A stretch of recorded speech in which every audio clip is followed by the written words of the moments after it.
السلام علیکم ورحمۃ اللہ وبرکاتہ۔ ناظرین اکرام، سعودی عرب کے ایک بہت بڑے خطیب، معروف عالم دین شیخ نواف خیاط وہ بیان کرتے ہیں، ہمارے یہاں ایک آدمی نے ایک پلاٹ خریدا، اور جب وہ اس پلاٹ کی بنیادیں نکال رہا تھا اس کو ایک صندوق ملا، اور جب اس نے صندوق کھولا تو اس میں بہت زیادہ سونا تھا، اور سونا مختصر اس نے وہ حکومتی کاروائی کے بعد اس کو وہ سونا مل گیا، اور اس نے 3 ملین ریال میں وہ فروخت کیا، اور وہ اب بہت خوش ہے۔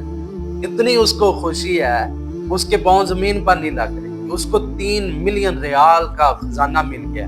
تو شیخ محترم فرماتے ہیں یہ تو دنیا کے خزانے ہیں نا، تو وہ اتنا خوش ہو رہا ہے۔ تو جو بندہ محبت اور لگن کے ساتھ لا حول ولا قوت الا باللہ پڑھتا ہے نا، ایسے 1000 خزانے بھی آ جائیں، وہ لا حول ولا قوت الا باللہ والے خزانے کا مقابلہ نہیں کر سکتے۔ یہ دنیا کے خزانے ہیں، یہاں ختم ہو جانے، اصل جو آخرت اور جنت کے خزانے ہیں وہ لا حول ولا قوت الا باللہ۔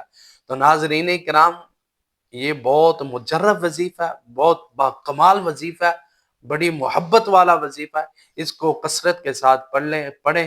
اللہ ہمیں عمل کی توفیق عطا فرمائے۔ وما توفیقی الا باللہ۔